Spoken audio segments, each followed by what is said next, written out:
Hi friends, అందరూ ఎలా ఉన్నారండి? మేమైతే బాగున్నాం. మీరు కూడా బాగుండాలని కోరుకుంటున్నాను. ముందుగా ఈ సంవత్సరం టెట్ డిఎస్సి రాస్తున్న వాళ్ళందరికీ ఆల్ ది బెస్ట్ అండి. అందరూ ఎగ్జామ్ బాగా రాయాలి. మంచి మంచి మార్క్స్ అనేవి రావాలండి. జాబ్ కూడా రావాలని కోరుకుంటున్నాను. ఆల్రెడీ చాలామంది హాల్ టికెట్స్ డౌన్లోడ్ చేసుకోవడం అన్నీ జరుగుతున్నాయి కదండి. డేట్ మనకైతే 6వ తేదీ నుంచి ఎగ్జామ్స్ అనేవి స్టార్ట్ అవుతాయండి. టెట్ అనేవి మనకు ఆల్రెడీ షెడ్యూల్ కూడా రావడం జరిగింది. మనకి అందరూ కూడా బాగా చదువుకోండి. టైం అనేది చాలా వాల్యుబుల్ అండి ఇప్పుడు. మనం ఖచ్చితంగా ఎగ్జామ్స్ దగ్గర పడుతున్నాయి కాబట్టి ప్రతిదీ దొరికినా వదలకుండా చదవండి.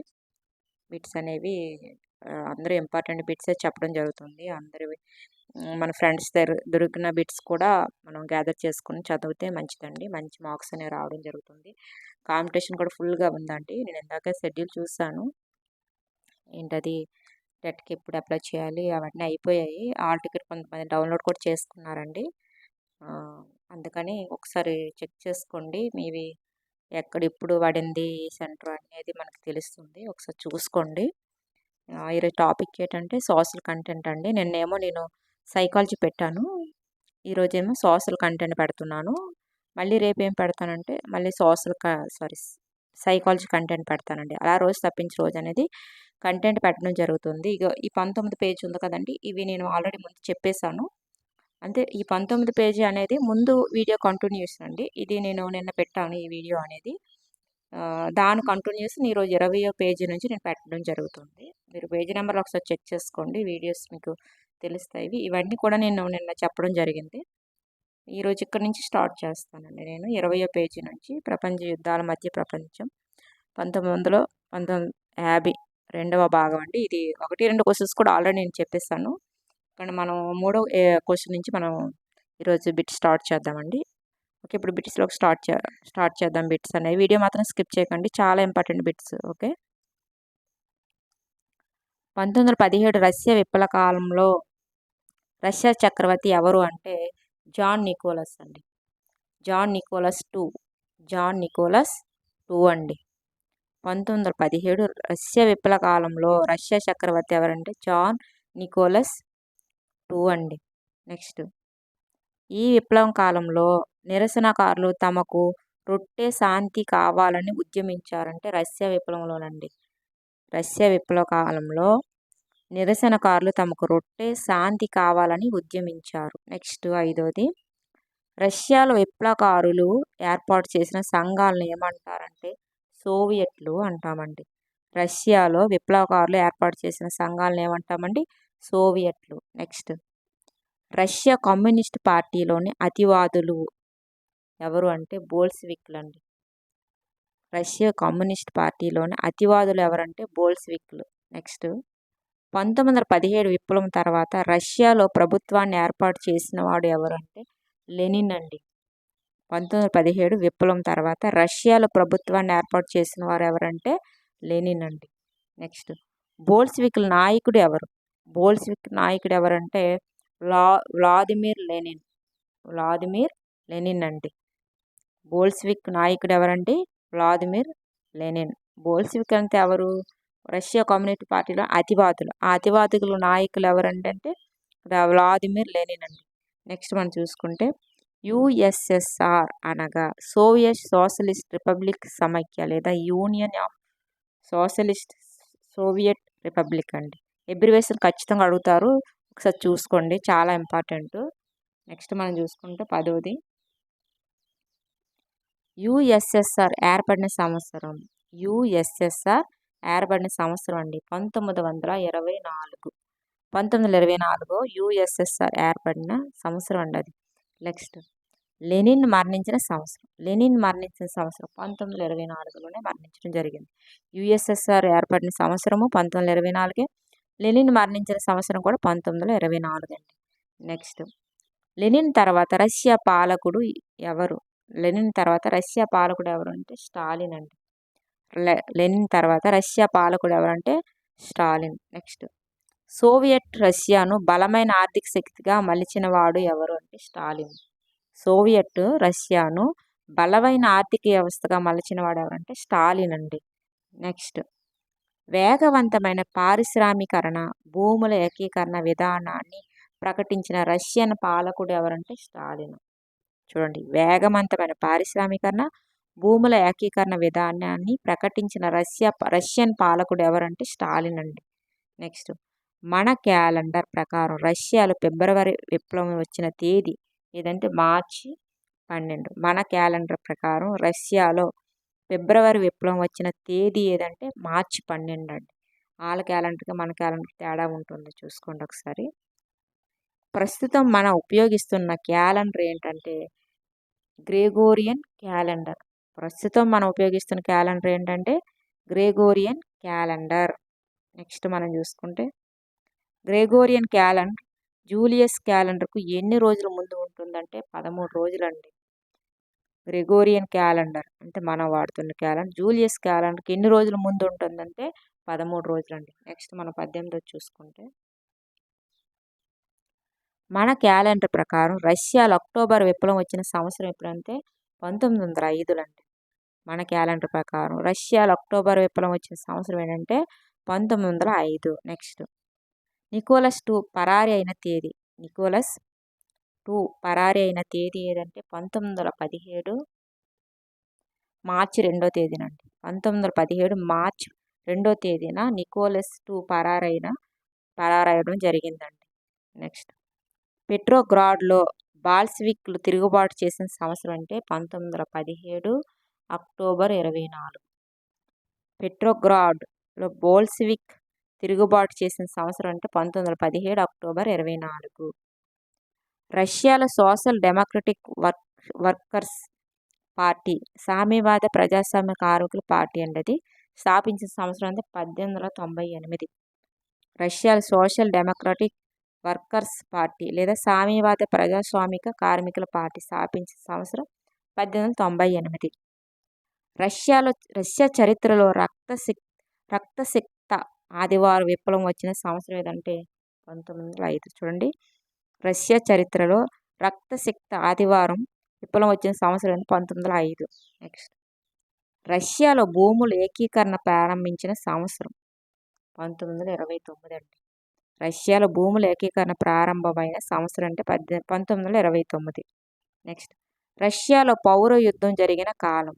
రష్యాలో పౌర యుద్ధం జరిగిన కాలం అంటే మనకి 1918, 1920 అండి. 1918, 1920. నెక్స్ట్ 25. రష్యా ఫిబ్రవరి విప్లవంలో తోటి కార్మికులకు స్ఫూర్తిచ్చిన మహిళ ఎవరంటే మార్ఫా వాసిలేవా అండి. రష్యా ఫిబ్రవరి విప్లవంలో తోటి కార్మికులకు స్ఫూర్తినిచ్చిన మహిళ ఎవరు అంటే మార్ఫా వాసిలేవా. నెక్స్ట్, రష్యాలో పంచవర్ష ప్రణాళికను ప్రవేశపెట్టింది ఎవరు అంటే స్టాలిన్ అండి. స్టాలిన్ రష్యాలో పంచవర్ష ప్రణాళికను ప్రవేశపెట్టడం జరిగింది. నెక్స్ట్, రష్యాలో పంచవర్ష ప్రణాళికను ప్రవేశపెట్టిన సంవత్సరం ఎప్పుడంటే 1928. 1928లో స్టాలిన్ రష్యాలో పంచవర్ష ప్రణాళికను ప్రవేశపెట్టడం జరిగిందండి. నెక్స్ట్, ప్రపంచవ్యాప్తంగా కమ్యూనిస్టు విప్లవాన్ని ప్రోత్సహించడానికి ఏర్పడిన సంస్థ అండి కొమింటర్న్. ప్రపంచవ్యాప్తంగా కమ్యూనిస్టు విప్లవాన్ని ప్రోత్సహించడానికి ఏర్పడిన సంస్థ ఏంటంటే కొమింటర్న్ అండి. నెక్స్ట్, కొమింటర్న్ అనే అంతర్జాతీయ సంస్థ ఏర్పడిన సంవత్సరం ఏంటంటే 1919. కొమింటర్న్ అనే అంతర్జాతీయ సంస్థ ఏర్పాటు చేసిన సంవత్సరం 1919 అండి.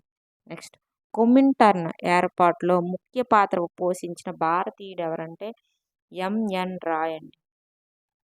కొమింటర్న్ ఏర్పాటులో ముఖ్య పాత్ర పోషించే భారతీయుడు ఎవరంటే ఎంఎన్ రాయ్. నెక్స్ట్, సోవియట్ రష్యాలో 1920లో కాలు పెట్టిన భారతీయుడు ఎవరంటే ఎంఎన్ రాయ్. ఇతనేనండి. సోవియట్ రష్యాలో 1920లో కాలు పెట్టిన భారతీయుడు ఎంఎన్ రాయ్. నెక్స్ట్, కొమింటర్న్ ఏర్పాటులో ముఖ్య పాత్ర పోషించిన భారతీయుడు కూడా ఎంఎన్ రాయనండి. నెక్స్ట్, యానిమల్ ఫామ్ అనే ప్రఖ్యాత వ్యంగ్య నవల రచయిత ఎవరంటే జార్జ్ ఆర్వెల్ అండి. యానిమల్ ఫామ్ అనే ప్రఖ్యాత వ్యంగ్య నవల రచయిత ఎవరంటే జార్జ్ ఆర్వెల్. నెక్స్ట్ మనం చూసుకుంటే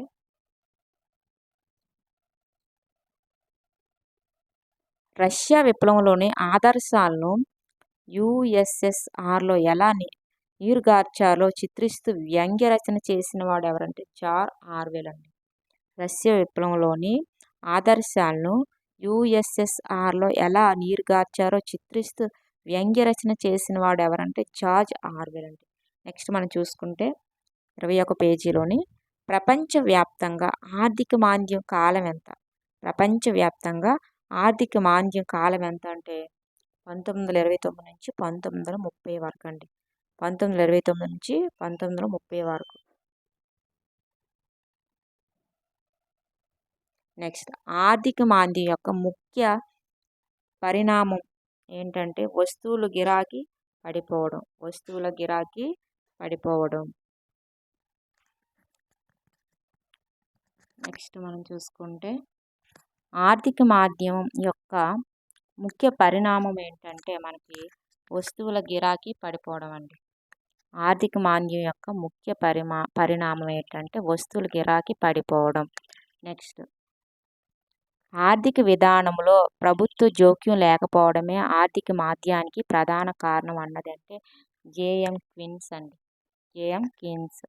నెక్స్ట్ కొత్త ఒప్పందం అంటే న్యూ డీల్ విధానాన్ని ప్రకటించిన అమెరికా అధ్యక్షుడు ఎవరంటే రూస్వెల్ట్ అండి.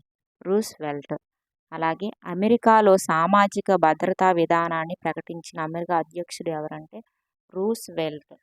రూస్వెల్ట్ అండి. నెక్స్ట్ పెద్ద ఎత్తున కరెన్సీ నోట్ల ముద్రణ డాష్కు దారితీస్తుందంటే ద్రవ్యోల్బణం అండి. నెక్స్ట్ ఆర్థిక మాంద్యం వల్ల అన్నిటికంటే ఎక్కువ ప్రభావితమైన దేశం ఏదంటే జర్మనీ అండి.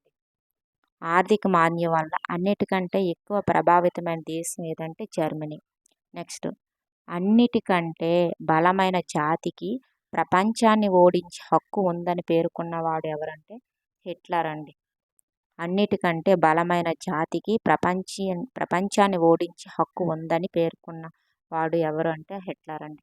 నెక్స్ట్ మనం చూసుకుంటే 42వది నాజీ పార్టీ లేదా నాజీజం స్థాపకుడు ఎవరంటే హిట్లర్ అండి. నాజీ పార్టీ లేదా నాజీజం స్థాపకుడు ఎవరంటే హిట్లర్. నెక్స్ట్ జర్మనీ పార్లమెంటును ఏమంటారంటే రిచ్ స్ట్రాంగ్ అండి. Rich strong. జర్మనీ పార్లమెంటును రిచ్ స్ట్రాంగ్ అని అంటాము. అలాగే నాజీ పార్టీ గుర్తు ఏంటంటే స్వస్తిక్ అండి. నాజీ పార్టీ గుర్తు ఏంటంటే స్వస్తిక్. నెక్స్ట్ తన అద్భుతమైన ప్రసంగాల ద్వారా ప్రజలను ఆకట్టుకున్న జర్మన్ నాయకుడు ఎవరంటే హిట్లరు. తన అద్భుతమైన ప్రసంగాల ద్వారా ప్రజలను ఆకట్టుకున్న జర్మన్ నాయకుడు ఎవరంటే హిట్లర్ అండి. నెక్స్ట్ జర్మనీలో నియంతృత్వ పాలనను ఏర్పాటు చేసిన నియంత ఎవరంటే హిట్లర్ అండి. జర్మనీలో నియంతృత్వ పాలన ఏర్పాటు చేసిన నియంత ఎవరంటే హిట్లర్ అండి. అలాగే జర్మనీని వైమర్ గణతంత్ర రాజ్యాంగం ప్రకటించిన తేదీ నవంబర్ 9, 1918. జర్మనీని వైమర్ గణతంత్ర రాజ్యాంగం ప్రకటించిన తేదీ నవంబర్ 9, 1918 అండి. నెక్స్ట్ హిట్లర్ జర్మనీ ఛాన్సలర్ అయిన తేదీ అండి ఇప్పుడంటే జనవరి 30, 1933లో హిట్లర్ జర్మనీ ఛాన్సలర్ అయిన తేదీ అండి అది. నెక్స్ట్ జర్మనీ నియంత హిట్లర్ పోలాండ్పై దాడి చేసిన సంవత్సరం అంటే సెప్టెంబర్ 1, 1939 అండి. నెక్స్ట్ మనం చూసుకుంటే 50వ బిట్టు రెండవ ప్రపంచ యుద్ధానికి ప్రధాన కారణం ఏంటంటే హిట్లర్ పోలాండ్పై దాడి చేయడం. నెక్స్ట్ రెండవ ప్రపంచ యుద్ధం ప్రారంభమైన తేదీ సెప్టెంబర్ 1, 1939. నెక్స్ట్ యుఎస్ఎస్ఆర్పై జర్మనీ దండెత్తిన తేదీ ఎప్పుడంటే జూన్ 22, 1941 అండి. అలాగే యూదులపై సామూహిక హత్యాకాండ చేసిన తేదీ ఏంటంటే జూన్ 23, 1941. చూడండి యుఎస్ఎస్ఆర్పై జర్మనీ దండెత్తిన తేదీ జూన్ 22, 1941. యూదులపై సామూహిక హత్యాకాండ చేసిన తేదీ అంటే జూన్ 23, 1941. నెక్స్ట్ అమెరికా రెండవ ప్రపంచ యుద్ధంలో ప్రవేశించిన సంవత్సరం అంటే ఎప్పుడంటే డిసెంబర్ 8, 1945 అండి. అమెరికా రెండవ ప్రపంచంలో ప్రవేశించిన సంవత్సరం డిసెంబర్ 8, 1945. నెక్స్ట్ సోవియట్ సేనలు ఓష్విట్జ్ విద్యకు విముక్తి కల్పించిన తేదీ ఏదంటే జనవరి 27, 1945. నెక్స్ట్ ఓస్విట్జ్ అనే ఒక డాష్ ఏంటది? హిట్లర్ నియంత్రిత పాలనలో ఒక శిక్షా శిబిరం అండి. ఆ శిక్షా శిబిరాన్ని ఓస్విట్జ్ అని మనం అంటారండి. నెక్స్ట్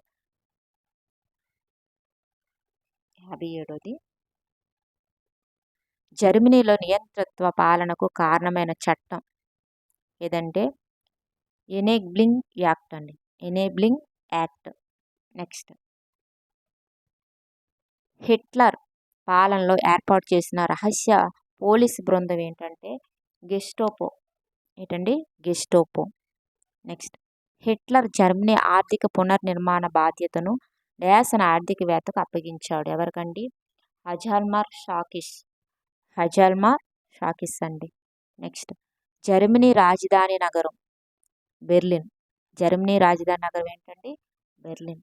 నెక్స్ట్ రెండవ ప్రపంచ యుద్ధానికి దారితీసిన సంఘటన ఏంటంటే హిట్లర్ పోలాండ్పై దాడి. చూడండి, జపాన్లోని హిరోషిమా నాగసాకిపై అణుబాంబులు వేసిన దేశం ఏదంటే అమెరికా. జపాన్లోని హిరోషిమా నాగసాకిలపై అణుబాంబులు వేసిన దేశం అంటే అమెరికా అండి. నెక్స్ట్ మనం చూసుకుంటే జపాన్ పార్లమెంటును ఏమంటాము?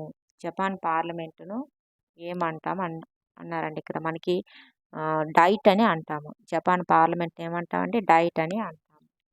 నెక్స్ట్ రెండవ ప్రపంచ యుద్ధం తర్వాత ఆర్థిక పునర్నిర్మాణానికి అమెరికా ప్రకటించిన ప్రణాళిక ఏంటంటే మార్షల్ ప్రణాళిక. రెండవ ప్రపంచ యుద్ధం తర్వాత ఆర్థిక పునర్నిర్మాణానికి అమెరికా ప్రకటించిన ప్రణాళిక ఏంటంటే మార్షల్ ప్రణాళిక అండి. నెక్స్ట్ మార్షల్ ప్రణాళికను ప్రకటించిన దేశం అంటే అమెరికా అండి. మార్షల్ ప్రణాళికను ప్రకటించిన దేశం ఏదంటే అమెరికా అండి. నెక్స్ట్ మనం చూసుకుంటే రెండవ ప్రపంచ యుద్ధం తర్వాత అగ్రరాజ్యాలుగా ఆవిర్భవించిన దేశాలు ఏమంటే రష్యా, అమెరికా. ఇది రెండవ ప్రపంచ యుద్ధం తర్వాత అగ్రరాజ్యాలుగా ఆవిర్భవించిన దేశాలు రష్యా, అమెరికా అండి. నెక్స్ట్ మనం చూసుకుంటే 15వది వలస పాలిత ప్రాంతాల్లో జాతి విముక్తి ఉద్యమాలు. అందులో ఫస్ట్ది ఆస్ట్రేలియా ఏ దేశానికి చెందిన వలస రాజ్యం అంటే బ్రిటన్ అండి.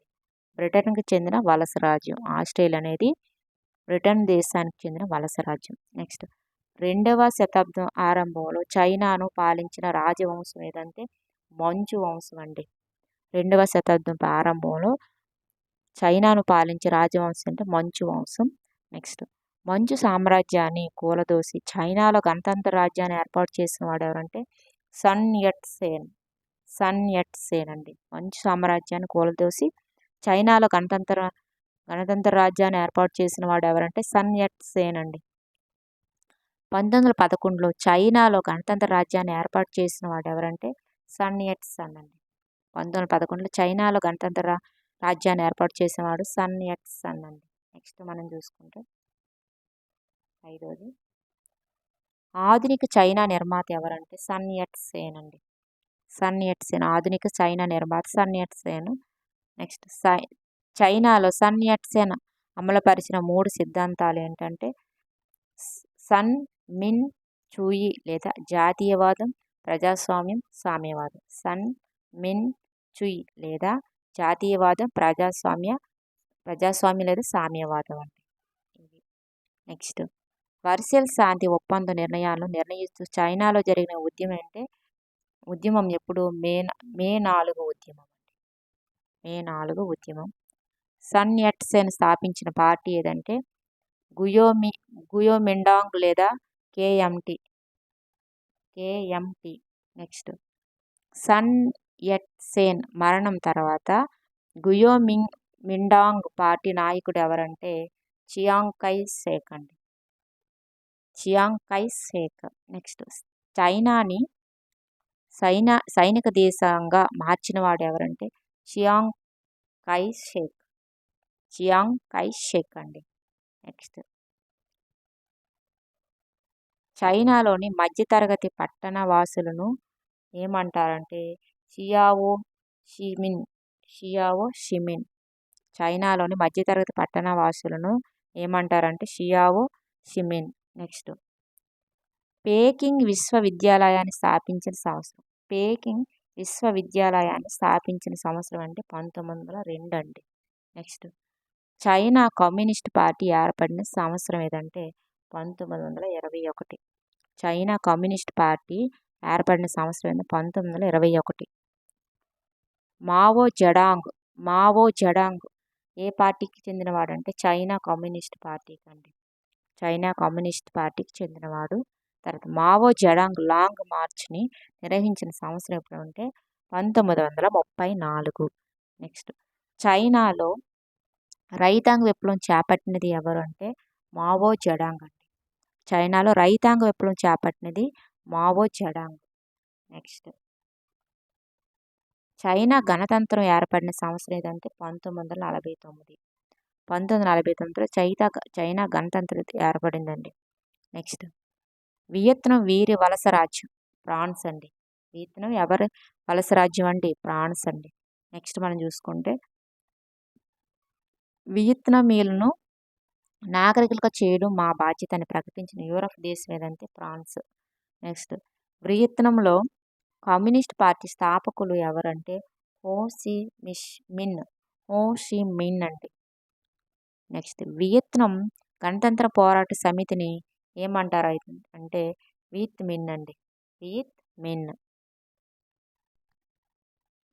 నెక్స్ట్ 22 అండి. వియత్నాం స్వాతంత్ర పోరాటంలో ప్రధాన పాత్ర పోషించిన సంస్థ ఏదంటే జాతీయ విముక్తి సమాఖ్య అండి. జాతీయ విముక్తి సమాఖ్య. నెక్స్ట్ వియత్నాంను పరిపాలించిన రాజ్యవంశం అండి ఎన్ గుయెన్ అండి. వియత్నాం పరిపాలించిన రాజవంశం. నెక్స్ట్ మనం చూసుకుంటే 24 అండి.